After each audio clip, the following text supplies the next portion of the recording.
Welcome to Maxwell Leadership Executive Podcast, where our goal is to help you increase your reputation as a leader, increase your ability to influence others, and increase your ability to fully engage your team to deliver remarkable results. I'm Chris Goede, and you guys are listening right now and you're like, wait a minute, I've never heard that out of Chris Gode's mouth. I just told Jake and our team, I'm going to have to read my script here because Perry Howley, who is my sidekick, is unable to join us today. And so we are going to talk a little bit about high road leadership. I'm super excited. I'm going to tell you a little bit more about that in just a minute, but bear with me. This is the right podcast. I just wanted to clarify that for you guys. Hey, as we get started, I do want to remind you, again, if you have a topic, if you have a question, if you want to learn more about how we can serve your team or your organization, please visit maxwellleadership.com/podcast. And there, if you'll click on this podcast, you can fill out that form and put your question in there or leave your information and we'll follow back up with you. Well, I mentioned just a minute ago about high road leadership. I am super excited, not only this episode, but we're going to do another one as well. And we're going to devote the topic to John Maxwell's newest book, High Road Leadership. And in studio with me today, I have none other than our Executive Vice President of Personal Solutions, also our publishing department, also a ton of other stuff that we were just talking about, Mr. Jared Cagle. Thank you for being here and joining us. Thanks, Coach. Yeah, that's right. I love Jared. We share a lot of things in common about sports and families and leadership.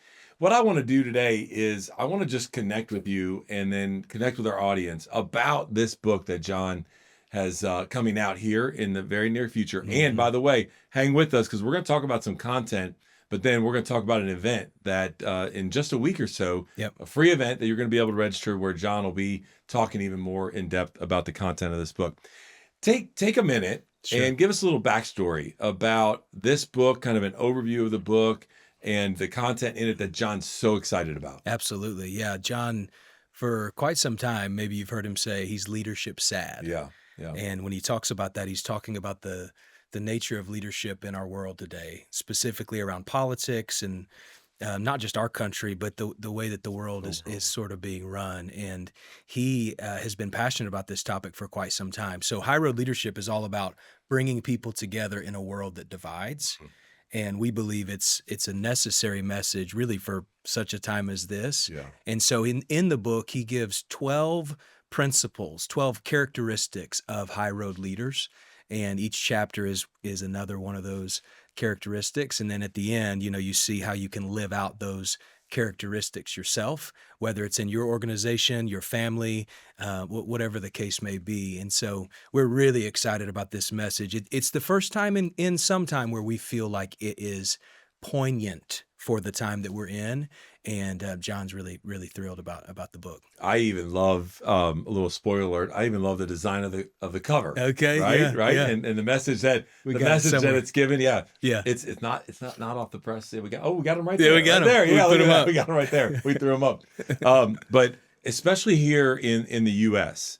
About what we're going to go through over the next 4 to 6 months, there's going to be tension on leaders and families. To your point, mm-hmm. I think John has been talking about leadership sad, not only at the highest leadership level, but throughout the communities and throughout our organizations and teams. And so there's going to be nuggets. And what I love what you talked about is there's takeaways in each one of these chapters. And you can really learn how to develop yourself as a leader with these characteristics. So what Jared and I thought we would do is we're just going to pick one chapter. Okay. And we're going to unpack the content behind that chapter and talk a little bit about it. Now, I'm going to have to admit, I have not read the book completely. Jared has read the book multiple times. Matter of fact, we were talking about it before we came on the air, and he's like, hey, that's my job. Like, I've read it a ton. So what Jared's going to do is just give us some of the thoughts on the principles and the characteristics in there, and then we'll react against it. We both lead teams. Jared's a leader here in the organization, and we'll talk about what that looks like in leadership for teams. So let's talk about chapter 9. Give us a little background and a breakdown of the chapter, and then we'll go back and forth. Yeah, so chapter 9's title is Take Accountability for Your Actions. And John describes the difference in taking accountability and being accountable. Oh, that's good. Those two things are unique because the process is not passive. Right. Taking accountability is active and intentional. Being accountable can be a passive posture. Taking accountability can be an active posture. And so this chapter, I think, is going to be really, really helpful for people. And ultimately, when you go into what it means to take accountability, being active about surrounding yourself with individuals, leaders, people that can speak into your leadership in your life, then you get into taking personal responsibility. And then the next layer is team responsibility as a leader. And then the next layer after that would be leadership responsibility. And John unpacks all three of those in this chapter. Maybe we can spend some time kind of going there. But responsibility goes farther than accountability. And that's what he's unpacking in these three levels: personal responsibility, team responsibility, and leadership responsibility. So I'd love to kind of volley something to you, maybe ask you a question about each of these. Let's do it. Personal responsibility, John says, is a success starter. Making excuses is a success stopper. And there was a quote in this chapter that I thought was really interesting, and I'd love to get your thoughts. Gilbert Arlen said, "When an archer misses the mark, he turns and looks for the fault within himself first. Failure to hit the bullseye is never the fault of the target. You don't see an archer immediately blaming the target that he missed the mark when he shot towards the target. So to improve your aim, improve yourself." And I wonder for you, as you lead teams, as you coach other leaders of teams, and thinking about taking personal responsibility, what does that say to you? You know, the first thing I was just thinking about, which that's a great quote. You and I, one of us is better than the other at the game of golf. Don't we often hear that daggum club, right? Oh, you blame the club. And then blame the all of a sudden, I had somebody tell me one time, they're like, listen, it's not the arrow. That's right. It's the Indian, Chris, right? That's right. And I happen to be the Indian when it comes to that. And so, but I love that, right? And so when we talk about taking personal responsibility, one of the things that we talk about often is that leadership is contagious. And so leaders need to go first. Okay, so let's back this up and let's say, okay, if it's contagious and I need to go first, what is my team seeing me do personally, right? And then what am I doing and what am I sharing with them in taking responsibility for my own personal growth, my own personal responsibility, and what that looks like. I love this little quote you and I were talking about a minute ago about where it's individual responsibility, collective pride. I expect not only in my leadership, but also in our team as a whole to take individual responsibility. But as a team, we're going to be collective. Now, how's that going to happen? It's only going to happen if I'm leading, if I'm going first. What am I taking responsibility for? We talk a lot in this organization about growth. It's one of our values. So a couple of the things that I do that I want to take responsibility is that I often will share what I'm learning, right? So, hey, I've got to be responsible for my own personal growth. Matter of fact, I'll be transparent here. I am in a little bit of a rut in regards to consuming content. And so I talked to another one of our leaders in our organization just last week, because I know that I can't stay there long and I got to own it. So I owned it, right? I'm like, hey, I got to figure this out. And so I was just asking some questions. When do you consume content? How do you capture it? You know, how are you then talking about it and then teaching it to your team so that I can become better at owning and being responsible for, again, we're just talking about personal growth. There are a lot of things I think in this topic specifically that you need to take responsibility for personally. We're just talking about growth because it's one of our values. But I think, again, going back in its simplest form, it is contagious and we need to go first. And if you want your team to see that and take personal responsibility, they need to see it in the leader. So good. So good. So sharing what you're learning is key. Yeah. I thought you might have had a couple more. Right there. Nope. That was it. That was it. That's all I got. Share what you're learning with your team and finding ways to do that. Yeah. And again, sharing when it comes to sharing the things I do wrong and the mistakes I make, right? So you do have a couple more. Let's keep going. Going. Excuse me. Where's Perry? Can Perry come back? But no, I think, being that vulnerable on the personal side, like what were my emotions in a certain situation? Did I need to come back and apologize? Did I stay calm? Was I consistent through what we were dealing with? What were my behaviors in that moment? So yeah, there are other things that we could unpack in regards to that. But I would just encourage everybody that's listening here, whether you're leading yourself or you're leading your team, you have to take personal responsibility. Hey, podcast listeners. Many of you listening right now would probably love the autonomy that comes with owning your own business or becoming a coach that helps other businesses succeed. Well, we have a phenomenal strategy where you are 100% in control of your own business, earning income on your own terms, and have access to the people, tools, and resources you need to build a thriving leadership development business. When you become a Maxwell Leadership certified team member, you join a global community of entrepreneurs led by our expert team of mentors and faculty, including John C. Maxwell.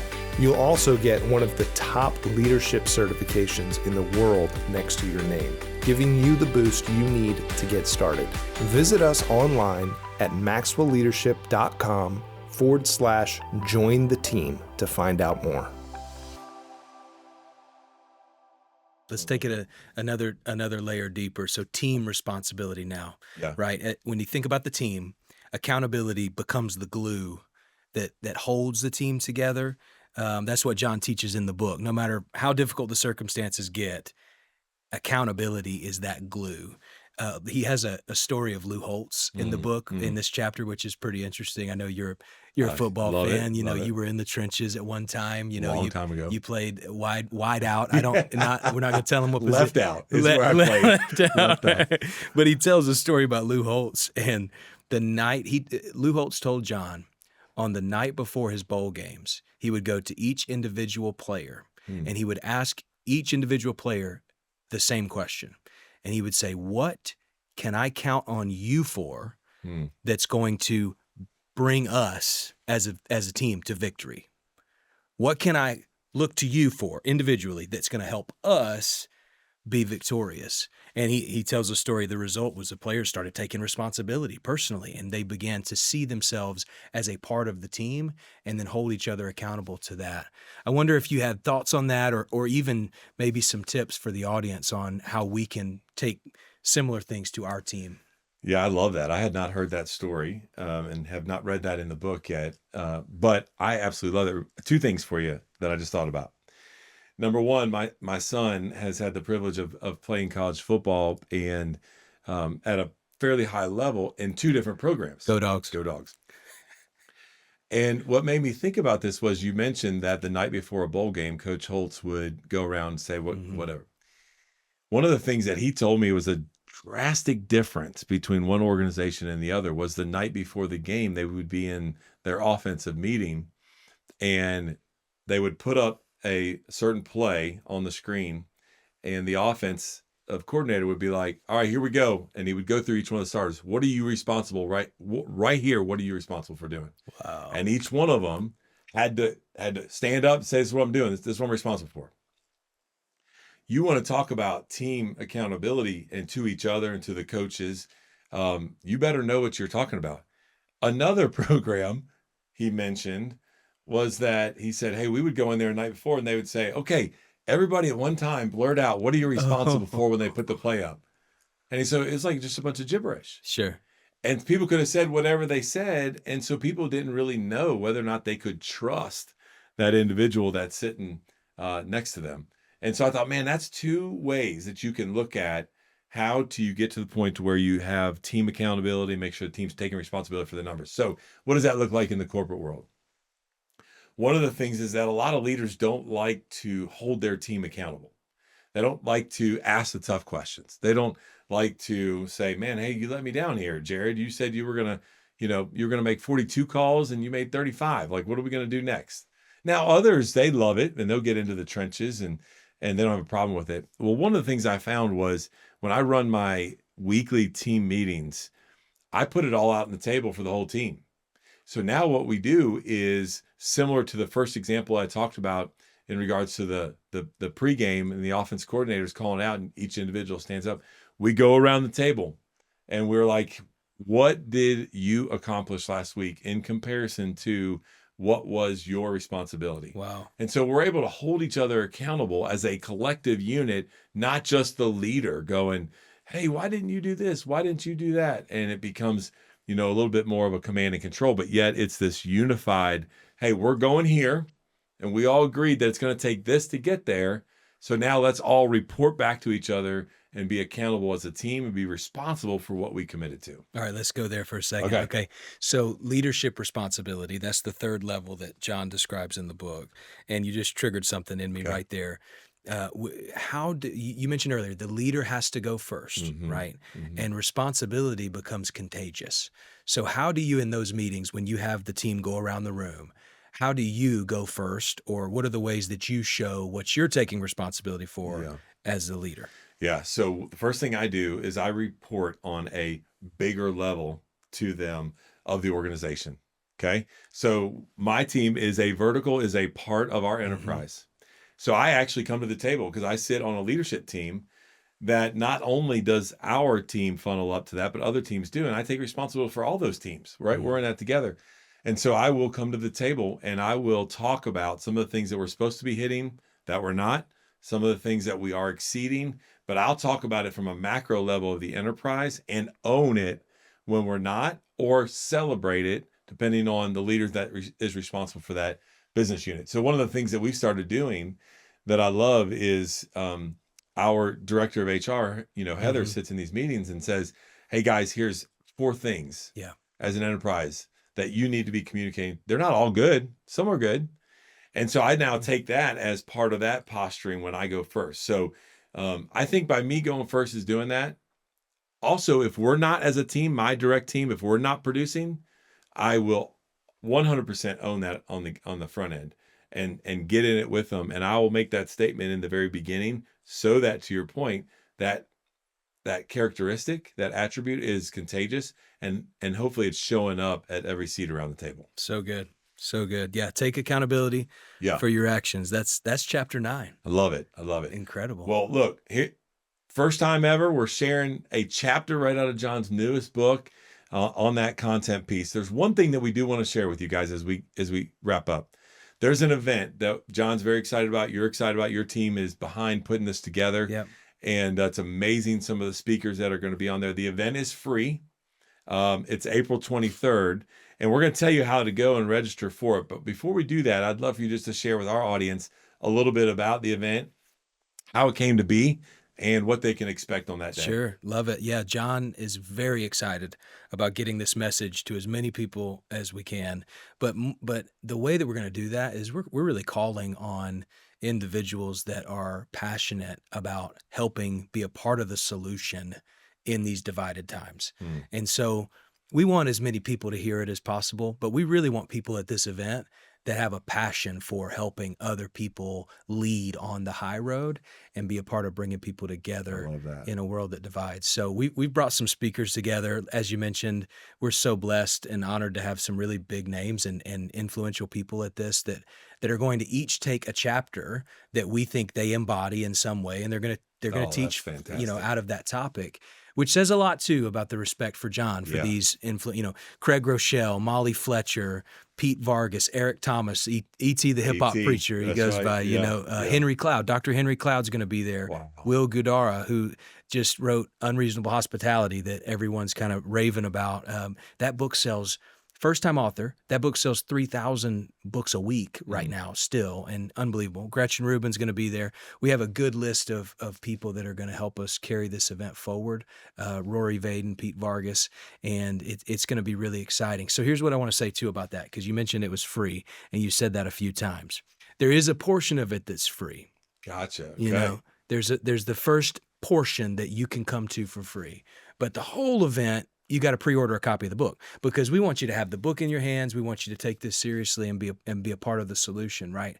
And you get some benefits and some bonuses as a part of that pre-order copy. Book's out on May 7th, so this event's before that. It's a pre-order, but we're excited to offer a lot of good bonuses, and you can check that out.